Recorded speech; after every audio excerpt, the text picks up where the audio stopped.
All right, and welcome to Fast Break Breakfast NBA Podcast. My name is Keith Parrish.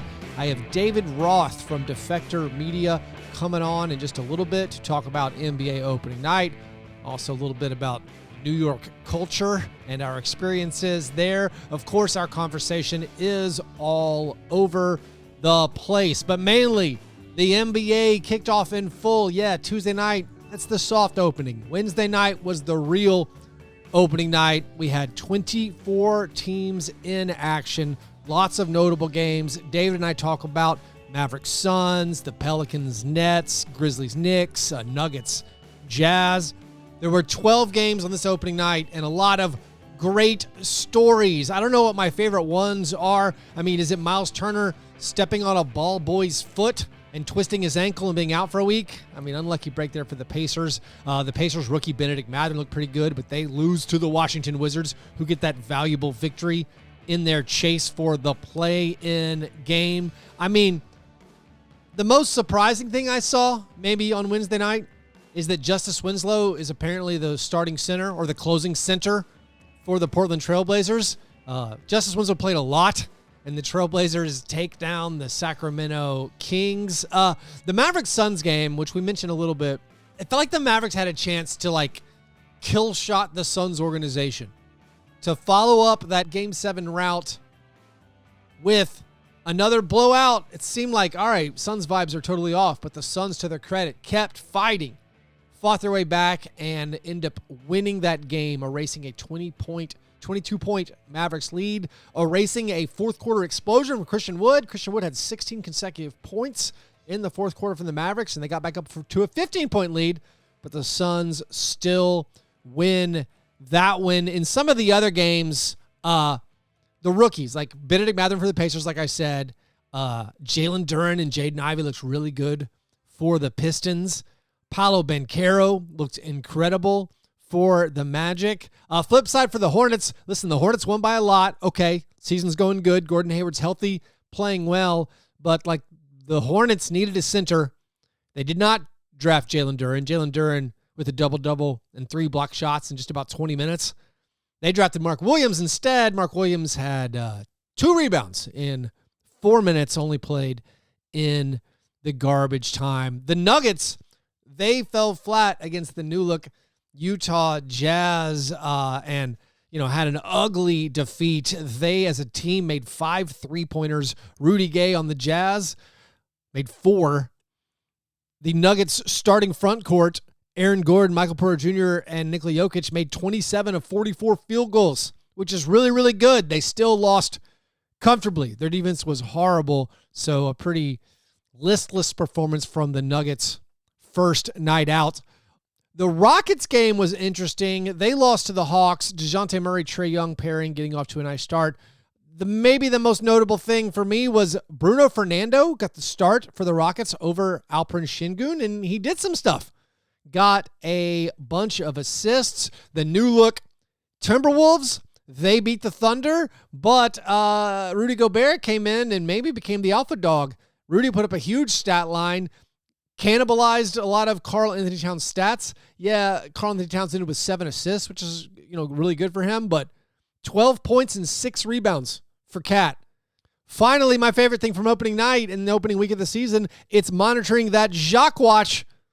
Which players will compete to take down Jacques Vaughn's record of starting an NBA season by missing his first 22 field goal attempts? Well, the Jacques watch has begun with David Roddy and Emmanuel Quickley both going 0 for 6 in the openers. They are currently in the lead, 27% of the way to the goal of missing their first 22. Also, James Bouknight, who, I was kind of surprised he played too. James Bouknight continued his preseason shooting slump by going 0 for 5 for the Hornets. And then Mo Bamba on the sort of fun Magic missed all 5 of his shots. I'm sure as the season progresses, we will get more and more nominees until this dream once again disappears when everybody eventually makes a field goal. Anyways, if you want to support our program, do that at patreon.com. That gets you access to exclusive bonus content. You can also join our Slack channel. You can play Pickle Pick'em, where you pick the games against the spread each month. Whoever picks the best month, whoever has the best record picking against the spread each month receives a prize from us. So if you want to support the show, get involved with all that stuff, do that at patreon.com/fastbreakbreakfast. And if you're in the Nashville area, a bit of an announcement on Friday night. Tomorrow, October 21st, Friday night, we are hosting a watch party at Noble's Beer Hall on Main Street at 7 p.m.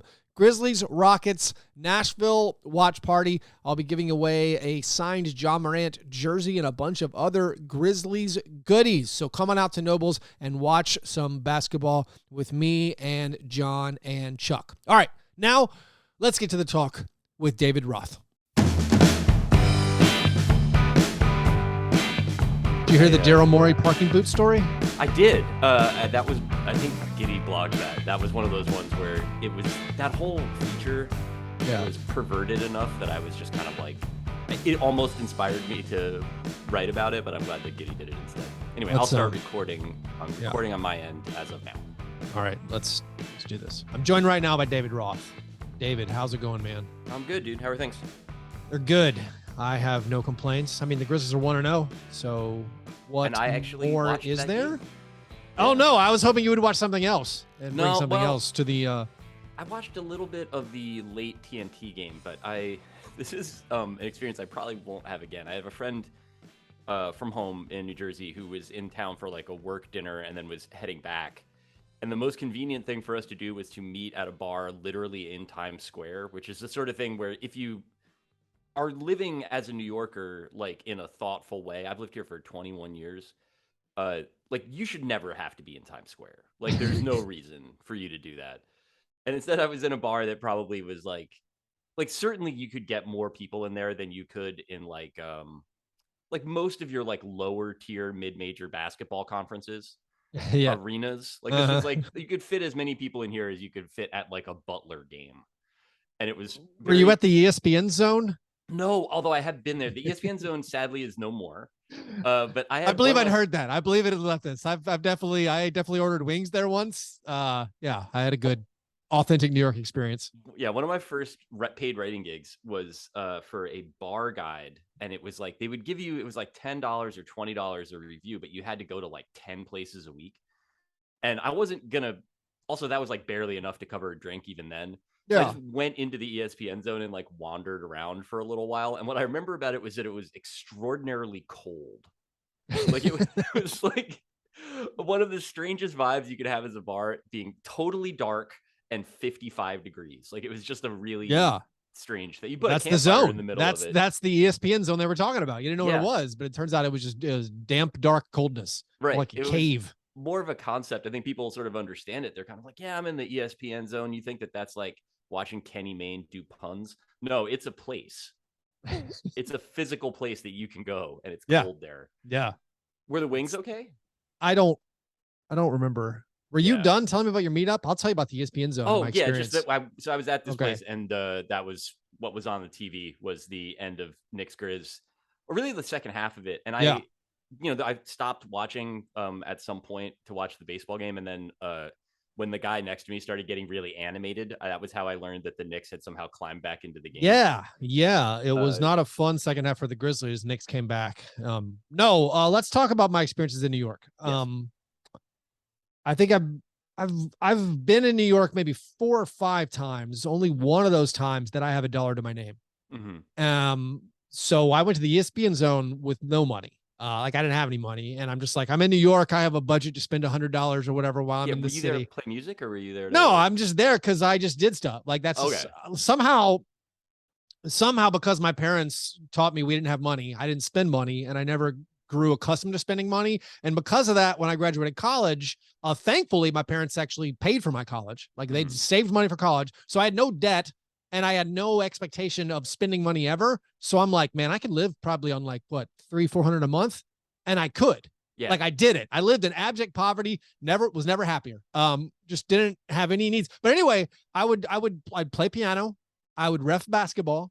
I would earn a little bit of cash, like $800-900. and then be like, I'm gonna go to New York. And then I would try, actually weirdly traveled a lot, but again, total poverty, just visiting friends and stuff.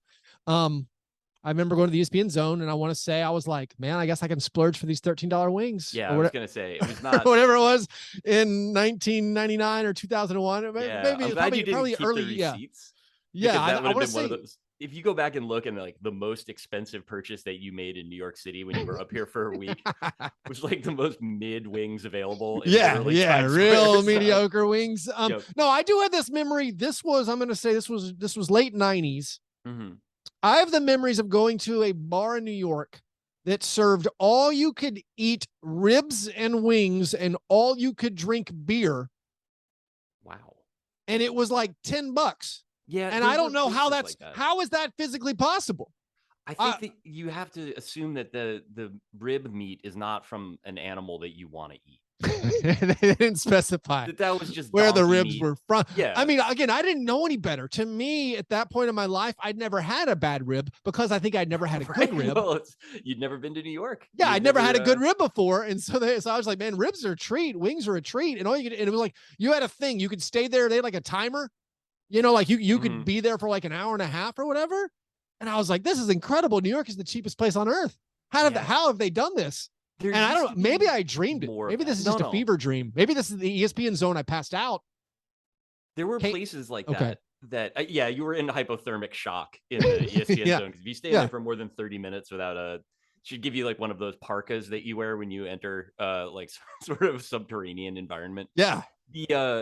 So there were places visit like ice sculptures. One of Drew McGarry's big memories is going to like an all-you-can-eat sushi place and getting like them getting mad at him because he was trying to like sneak pieces of California roll out in his clothing, and they were like, "Come on, that's disgusting." And he was like, "Oh no!" And like there were places like that. There are no longer all you can. There was a place though near the bus station that would just give you hot dogs. Like if you ordered beers there was just constantly hot dogs on a roller, and you could just ask, and when they were ready, so instead of bar nuts, yes. It was just bar hot dogs. Yeah, wow. Even harder to kind of parse. And I know that's the thing that happens in other cities. Like there was a place in Albany that I went to with my friends where every beer got you this tiny little pizza, and it was delicious. Like, and it was also a great way to not get fucked up, or not get as fucked up. Yeah. I will say that the times that I tried to go to Rudy's and I was just like, the hot dogs are free. That's like dinner. It's like a free dinner. And that's like one of those, you have like 7 beers and 3 hot dogs. Like that's a 23-year-old man's decision. That it's not a good one. So yeah.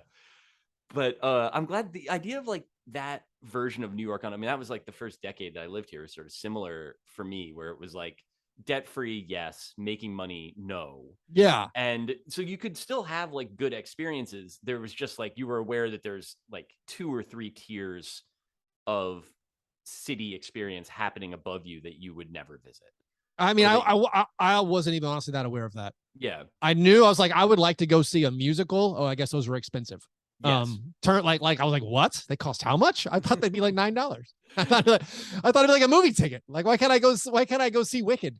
No, unfortunately, Wicked is only available for better heeled out of towners, and then people who here are just sort of like, it's $125 to watch people sing for 2 hours. So the last time I went to New York, where I actually had money to my name, my wife and I were there for a anniversary trip, and we actually had expensive tickets to go see the most New York thing imaginable, which was an Aaron Sorkin play.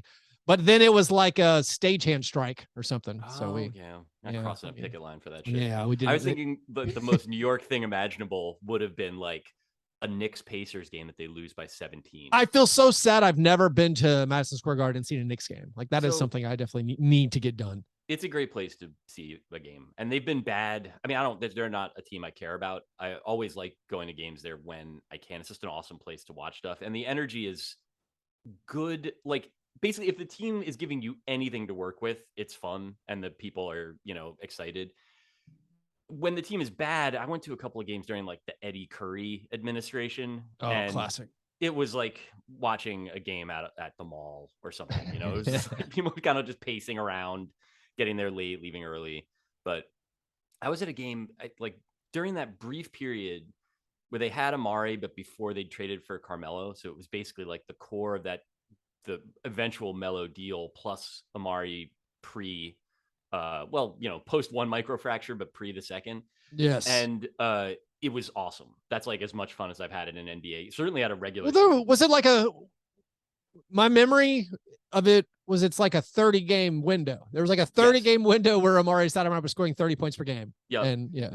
And the team was like, it was like Gallinari was a rookie. There was a lot of like promise there. And, they had some good teams with Melo too. It was just the sort of thing where like they're by mortgaging all of that, the young players that like Donnie Walsh had acquired over the course of like a year and a half, then that culminated with the Stoudemire signing. And then like, instead of taking that next step, they like went into the Dolan zone and, which is colder, even and darker even and colder. Yes. And yes, we're both there. Yeah. Yep. Yeah. That, we'll see what happens. I mean, like again, I have no real rooting interest in them. I want my friends to be happy. So like to see that they were like spunky enough to bother the Grizzlies for an extra period of basketball, like I give them some credit on that. But Cam Reddish, give Cam Reddish all the credit in the world. Yeah, they're trading that dude as soon as they possibly can. But I'm glad that he got a Knicks moment before it's all over. Let's recenter. Let's go back to the food because we haven't done your breakfast yet. Speaking of 7 beers and 3 hot dogs, what was your breakfast today? So I had 7 beers and 3 hot dogs. Good. I had vegan hot dogs and low gravity beers. A piece of spelt bread with raisins in it, which is not ordinarily my thing, but it is okay. the bread we have in the house. Sometimes it's a bread that Davey likes, and sometimes it's a bread that his wife chooses, and I just eat it. And it's healthy. It's good for me. Yeah. A piece of that toasted, some cheddar that I cut up, and then an apple of a strange varietal that I got. You had, I don't want to offend, you had Ratatouille's breakfast. I did. I had the same breakfast that I've had. You had the same every single time. I don't remember if his actual name was Ratatouille, or I know that was but anyway, you had the meal that the rat in that movie had. Yeah, which is, it works for me. The name of the apple is the Aesopus Spitzenberg, which is, I think, a really nice name. I like it when an apple has a first and a last name. Yeah. It's a local type of apple that, according to oh wait, no, am I thinking of the right one? There's another one. I'll never fact check this. That the green market people claim was George Washington's favorite apple. Oh my God. So it's either the Aesopus Spitzenberg or the Newtown Orange Pippin. One of those, George Washington couldn't get enough of it. The other one, presumably, he'd never seen. That's incredible. And it's up to the listener to figure out which is which. That's not, I'm not here to teach you. I'm here to talk about breakfast. What did you have? Anything special? Me? Yeah. Am I allowed to ask? Yeah, I actually had leftover. It was like a turmeric chicken with green beans over rice. It was amazing. I like breaking the Western paradigm of breakfast having to involve like. I might have had some form of food poisoning 24 hours ago. I didn't feel great on Wednesday. It was just nerves for the real NBA opening night. But didn't feel great all day Wednesday. Started feeling better last night, and then this morning I'm like, you know what? I'm not going to go heavy on coffee. I'm actually savory sounds better to me. I'm gonna eat this leftover rice and chicken. It's pretty mild, but again, very tasty. And so that's how I started my day. That's smart. I feel like that's one of those things where, the way that people eat breakfast in other cultures, like, is the sort of thing that we could probably stand to do a little bit more examining of. I remember when my sister lived in Thailand for a year with her now husband, and they would just, in Thailand, people just eat that like spicy papaya salad for breakfast. That's like, they eat it for whenever they want, but just like crushing some of that to start the day. Like, I mean, it's like harder on you if you're used to just like, eating some sort of like oatmeal, salted gruel. Yeah. I've never felt more alive though, man. It's awesome. Yeah. Having like real like chili hot stuff in your face like early in the morning. Well, there's a lot. Solid. Yeah, like I've had spicy breakfast foods in Zambia before. Oh, wow. To name drop a country, and also Central America, like breakfast. It's like rice, eggs, chicken. So here's some hot sauce, and it's like I feel great. Like I normally don't feel good until 1 p.m. No, it's like, and that's absolutely true of me as well. So that I'm going to talk more about Zambia if you'd like. No, we got to move on. We can do it. All right. No, I can't. That's a Zambia tease for another day. In your basketball fandom, in your New York fandom, you've leaned Nets. And the Nets maybe, outside of Hornets Spurs, I think Nets Pelicans possibly the most anticipated game of Wednesday night. I have not watched it. I've seen the highlights. I'm going to go back and watch it. The storylines here, we're all excited, or everyone's excited to see like the actual Ben Simmons play and Kyrie Irving and Kevin Durant them play. But then on the other side of it, you got Zion Williamson for the Pelicans, and the Pelicans just dunked the Nets. They Zion just beat their ass, ran them off the court. So and hilariously, Ben Simmons fouls out. And then Kyrie Irving has the gall after the game to say, we need Ben Simmons to be available. Availability is very important. We need him to be available. That's one of Kyrie Irving's greatest passions. One of his being available for his teammates. It's although you can ding him for other things, but he's been very consistent. That's right. Although while Ben Simmons fouled out in like 20 something minutes, he was a minus 26 in those minutes. So maybe he should have fouled out earlier. Yes. The Simmons thing. So I did not watch all of that game. I was a New Jersey Nets fan. Brooklyn Nets are not my problem. I don't live in that borough and I don't support that organization, but I was interested in that game, especially because, it'd been long enough since I'd seen Simmons play. Like really like legit the last thing he did as an active basketball player was refuse to take a layup in a playoff. Yes. I mean, that's like, it's been like 550 days or something like that since that happened. He hasn't been near a game since. Despite the weird rumors from the postseason where they were like, like last year, they were like, he's going to come back. He's going to play in the last game of us getting fucking swept out of the playoffs for some reason. So you can all yell at him. I watched him in the preseason a little bit and he looked like Ben Simmons. And I had sort of forgotten what that looks like. And including like, I think the last game that they had in the preseason, he was defending Giannis and was doing as well as I've ever seen anyone do. Like you forget, I mean, like Grant Williams is the gold standard for me in that regard, because it's like, if you try to design a guy who might have a shot, it's that like one of those guys with like a super deep body, like his chest is like the front of it is like 3 feet from the back of it. And it's just all like, beef and organs between there. That Simmons doesn't look that big. And yet it was the same deal where like Giannis would hit him with that shoulder the way that he does, and he just wouldn't move. And to see him absolutely get his ass handed to him by Zion last night in the highlights anyway was like incredibly, like it got me more excited for Zion Williamson playing however much of a season he can manage than I think I was before. And I was pretty pumped before that, like, because it wasn't just that Zion was like bowling him over or whatever. It was the sort of thing where like Simmons would give him space on the perimeter and he would just close it and muscle past him as if he wasn't a bowling ball, that it was just like he moves like a much smaller and less dense man. And Simmons, like, for whatever you can say about his offense, and I don't think there's really a whole lot to talk about there, like, I haven't seen him look overmatched on defense, period, when he's trying. And he looked overmatched. So that's pretty exciting. I mean, he also posted, this stat line is definitely something that I adore it. I mean, we got 4 points, 5 rebounds, 5 assists, 6 fouls is genius. I love it. Bo Outlaw. I'm not even joking. I mean, it's correctly pointed out. It's basically an identical stat line to what Draymond Green put up on Tuesday. So Draymond Green celebrated. Of course, they blow out the Lakers. The Nets get blown out by the Pelicans. Now, in the preseason as a Grizzlies fan, I was saying I'm a little terrified of those frightening birds because on paper they look awesome. And not even beyond the front line of like, oh, Brandon Ingram's the third option now. Like they don't even need Jonas Valanciunas to score. I'm like, Herb Jones is perfect. Yep. And by the way, Trey Murphy threes looked incredible. And Trey Murphy 3 scored 16 points in 20 something minutes last night, just off the bench. And I'm like, is this team actually like, hopefully the Nets just don't have their act together. They're rusty. Everyone said Ben Simmons is rusty. Hopefully the Pelicans aren't this great. Yeah. I think it's both to a certain extent that neither one of us could know yet, because the season is literally 48 hours old as we talk. But they ended last year with that, like that feeling that a team sort of, in the same way, you don't want to compare any team to the Suns because the Suns are, I mean, they did win last night, but that is not good vibes there either. But do you remember like the bubble Suns where they just like were barely even invited to the thing, and then they just won every bubble game they Suns, played? of course.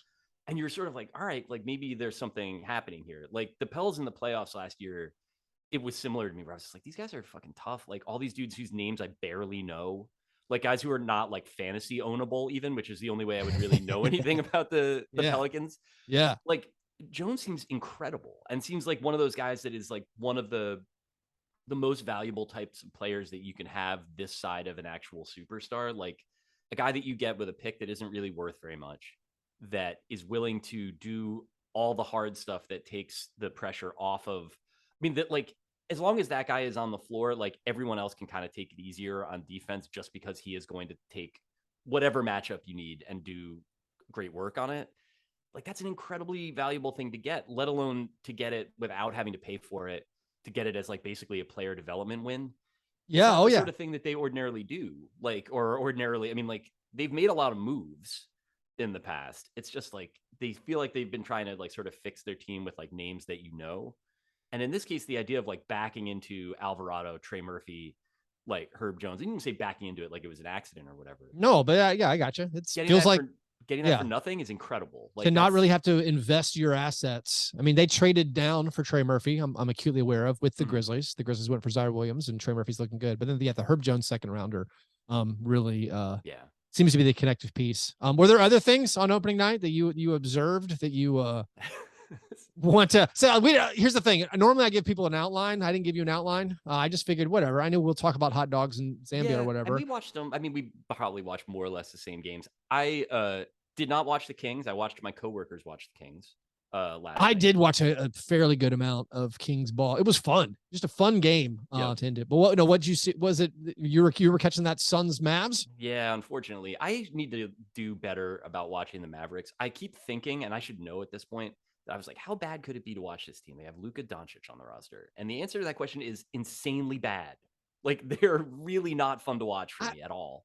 I have been on this angle for years. All right. I play in one fantasy basketball league that I care about. Okay. Mm-hmm. It's my league that I like. I put time into and I worry about it. And I've had Luka Doncic since he was a rookie. I've had him every single year. So I've watched a ton of Mavericks games. Great fantasy player too, but kills you in the free throws. But anyway, he made all his free throws last night. But I've watched a lot of Mavericks over Luka Doncic's career. They are not enjoyable. Even before Jason Kidd slowed him down. Yep. When Rick Carlisle was there, I'm like, this is not that much fun to watch. Yeah. Like, it's just kind of ugly. And so it's not aesthetically pleasing for me, at least. I wonder what it is about Doncic because it's like, if you were to say like, so he's big, he handles the ball really well. So there's some like step back threes, and also like he gets to the basket and finishes really strong a lot of the time. Like it's good. That sounds like a player you'd want to watch, you know? So like, how do we get from that to something where I'm just like, oh, like give it to Tim Hardaway Jr. Well, if they don't score in transition, which they don't do much, if they don't score in the first 5 or 6 seconds, it's like, all right, let's swing it. Okay, we don't have it. Let's just ISO Luka. And then Luka's going to do his slow-mo thing, and he's either going to draw a foul. He's amazing at drawing fouls. He's amazing at getting to the bucket. He's amazing. Yeah. But aesthetically, I'm like, this is kind of boring. It's similar to the Morey ball on the Sixers, where I'm watching the Sixers opening night, and I'm like, they don't get assists. Why isn't this team passing the ball? Yeah. James Harden just dribbles the whole time. My guy, Melton, got traded to the Sixers, and after a made basket, he grabs it as fast as he can, and he whips it back in play, thinking this is how the Grizzlies, we push it. We fast break off made buckets, and he kept whipping it back into James Harden, and James Harden would just catch it. Just like open a beach like chair. Exhale. Right. Like, then he would walk up the court. I don't, there's all these stats of like how long a player has the ball, like actual time of possession, which I'm like, I know time of possession of football, and basketball means nothing to me. Or like how many dribbles. If people are like, hey, Klay Thompson scored 60 points on 8 dribbles, I'm like, I don't care. 60 points is cool. Yeah. But I don't know what 8 dribbles means. But like there was a thing where like James Harden dribbled more than any player in that first game, like in years. He had the most dribbles, and I was like, oh, I felt that. I felt him. Every single one of them landed like it was just like it was like they just stand there the whole time. And I think the Sixers are good. And yeah, they lost, but like they lost because of their defense. They scored at a fine offensive rating. I was like, but this is, man, it's miserable to watch. He just dribbles the ball the whole time. Yeah, so I watched that game as well, and I came away from it more impressed with the Celtics than I was worried about the Sixers. Yeah, but like again, it's one of those things that's weird where like even with Harden, you know, everybody I think it's more well known at this point, like why people sometimes don't like watching James Harden play. Like it's, you know, it's all sort of just the three standard answers, all of which are more or less correct in terms of the cynicism and the pounding the rock and all that stuff. That said, I kind of expected them to be more fun, just in the sense that like they clearly seem to have built the roster such that it's like it can be Harden and Embiid. The other guys are just gonna stand in the corner as needed, and make shots as needed. But like that model is not my favorite personally, but like it can be a lot more fun to watch than that. Like I think that there's just something about Harden, even though he's in shape, and even though I think he probably will have a pretty good season, like I don't think that he is as obviously in decline as he looked in Brooklyn. I think he was just very unhappy there.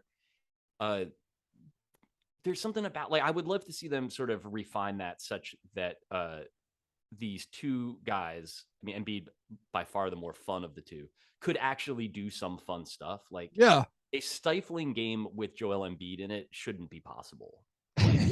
For someone that size, he does so much cool shit, and it's like, I mean, I took my observation, and I'm no Philadelphia expert. I'm just jumping on the bandwagon. Now they traded for my guy, and I'm like, oh, this actually is not fun to watch. And Harden, despite he won the offseason with I took a voluntary pay cut, and I'm going to get in shape and come in shape. I was like, if you're in shape, you just don't run. Like you play sports how I play sports now, which is I'm like, hey, listen, I'm still effective at this low pickup level, but I'm going to jog everywhere I go.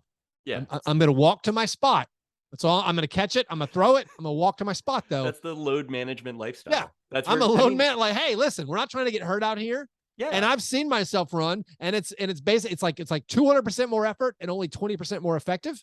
So I'm going to save that. Why I stopped playing pickup ball. That like you could look at the arc of my career, such as it was, where there was like a time where I was like a useful player skill wise. Yeah. Then there was a time where I was a diminishingly useful player because I love to run around and still wanted to help. And then there's, now we're at this like low ebb where it's kind of like, I don't know what, like Eric Piatkowski, if he had like terrible cardiovascular fitness, like that's basically just a guy standing outside a 3-point line, clapping for a 3-point shot that I will then miss. Yeah. Like that is, I can't do it anymore. Like I'll shoot around on a court, but there's no I'm one with else you. there. I feel shame now the way people look at me when I play sports. Yeah. What is the proper outrage level for this bit of NBA news? The NBA TV schedulers, they removed the nationally televised Thunder Magic game. Can no longer sell the Palo. They flexed them out. They also removed the Bulls Hornets Ball Brothers rivalry week game. They took that one off the docket as well. What's the proper level of outrage here? I think the Thunder Magic one was kind of funny because the Magic press release of it, we were laughing about this in the work Slack at Defector. The Magic wrote it as they were like, great news, Magic fans. Like, we're going to be carrying all of your games this year on our local cable carrier. We just heard sort of like trying to spin it as like a great organizational win. I guess the idea there was that they wanted to have Chet and Paolo playing each other. But obviously the 1 versus 2. Okay. Yeah, it's a good idea. It's a good idea. Putting the Thunder, like we've talked about the Thunder, I feel like at the very least, I try not to talk about them anymore. I've talked myself into just this rut. Okay, I'm getting out of the Thunder zone. What I remember about talking about them last time was you periodically just sort of naming guys on the roster, which is very much your thing. Shit. Yeah, but it was the sort of thing where you were like, they have a French guy and he can't catch. Do you know who this is? And I was like, no, I don't. It was just over and over, so many of that type of dude. And yeah, like the idea of like putting them on there, even if like a national TV audience, even if Chet Holmgren's playing, cannot be exposed to Poku at this time. The country it's not ready. I mean, there was some hint. I did catch a little bit of that Thunder game. There were some wafts of goodness. Yeah. Of you can get optimistic if you're the Thunder. The Thunder covered, very important. Very nice. But on the opposite side, Banchero was incredible. He's really good. I actually watched a lot of Pistons Magic, and like Ivy looked good. Jalen Duren looked good. Pretty good game, right? Like, yeah, and then Banchero's 27 points. It's like, all right, you do need to get this guy national team. Maybe put flex a Pistons Magic game back on there, to promote the young guys. I think that would be, and that's got the perfect kind of like undercard holiday, sort of thing where it's like, I know you want to put all the like the big market teams on there or something, but like you should, if you're putting 6 games on TV in a day, like they're going to do on Christmas or however many it's going to be, like let one of them be the Pistons. Cause I feel like the Pistons, are probably not going to be good. I know they were super lousy in the preseason, and every Pistons fan that I know went from being optimistic about them to like sort of talking about next year's draft in a low key way. Yeah. It's like the season hasn't even started yet. Like, treat yourself, have some fun with this. But other than, I guess, Franz Wagner looking miscast as a point guard, I feel like the Magic are like sort of almost there. That like, I'm assuming that Banchero is going to be good. I think he was a terrific college player, and I thought had that like, not just in the way that he like sort of looks like an NBA guy, like he's like big and has muscles already and stuff, but the things that he does have a kind of like there's a Blake Griffin-y aspect to it that is like rare enough on its merits that I've sort of like, I don't see how this doesn't work. Like, these aren't skills that don't translate. And sometimes you'll see like a big guy and, like with Chet, I don't know, what he will wind up being. I liked him. I liked watching him in college. Banchero, it's very easy to see. And for the Magic, it's just a question of like some other big helping, and also Franz Wagner continuing to develop. And like, I don't know that that'll happen or not. I'm not really going to be watching them that closely. Pistons, I think I am going to. I might start watching some Magic just because like Franz is fun to watch and Banchero is incredible to watch, and their guards are sort of a train wreck, and all that works together to be entertaining. So I haven't seen Suggs at all since college. He was a guy where it was definitely like there was a collection of tools and no basketball capacity that I could see. He was very bad last year. Yeah. But a lot of that is rookie guard syndrome, or just rookie guards aren't very good. We both got to get out of here. Last thing, I guess. I'd talk all day if I could, but I know, but I have another like talking engagement in a bit. Oh, all right. Let's talk about the last thing, whatever that is. The last thing, the Utah Jazz, they beat the Nuggets. Sure did. They also did something odd. I don't know how much this has been replicated in NBA history. They wore they wore the throwbacks, but they had this new set of throwbacks. So they had all new jerseys and also all new players. Yeah. And it was a very bizarre, like, this is the same team as last year. Mike Conley is basically the only returning guy who's like even getting to play. Yeah. And he got a haircut. So he looks different. It's all new players, all new court, all new thing. I was like, this is weird. It's like we got an expansion team. Yeah. It had the feel of expansion team. It is. And I think that's actually, expansion team is exactly it, because I've been trying to sort of put my finger on it. Like, they decided to back off of trying to win with the core that they had. And so when a team does that, you assume that they're tanking. And I'm not sure what they're doing, but if they're trying to tank, they still have too many guys. Like, they still have too many good players to really get into that, like the Wemby zone, like to get anywhere near it. And so it is like that kind of just this weird grab bag of guys that don't necessarily make sense together at all. And then some like sort of like whatever Walker Kessler is bringing to the equation, whatever, just sort of like Walker Kessler is going to be, if Walker Kessler was born in 1975, he would have had a 19 to 20 year NBA career. Yes. Yep. Like he was, I've never seen him play before. And then I saw him play. I'm like, this guy's, as it is in a league that doesn't care for bigs, he's going to play 10 years. No problem. Yep. He's got 10 and 5 for 10 years. It's easy. A weird thing to say that somebody's got he's got Isaiah Hartenstein ceiling, because like only like 100 people on earth know what that even means. Yeah. But yes, there's something to that. We're like being big, and then my colleague Patrick Redford's expression of knowing where to stand, like just basically like putting your body in places where it helps your basketball team instead of just kind of like drifting. Or fouls off the ball. Yeah, it's all it was. Like someone drove into him and pump faked, and he just stood there. He's like, I'm huge. Do whatever you want to do. I'm gonna be here. I'm just saying he had a double in 22 minutes. Just from basically just being huge. And I don't want to downgrade him for his athletic ability and his talent, but like, man's gigantic and knew it and was effective. Yeah, and they had, the one really cool highlight from that game was Colin Sexton blowing by Jokic. And like, I forgot about it because Sexton too is like at this point by far the junior partner in that like the Garland Sexton backcourt that the Cavs were working with. Like, I think that Garland's going to have a very, very good career, and I think that Sexton will have a good career too. But he's just like the less interesting player of the two. He's still really good.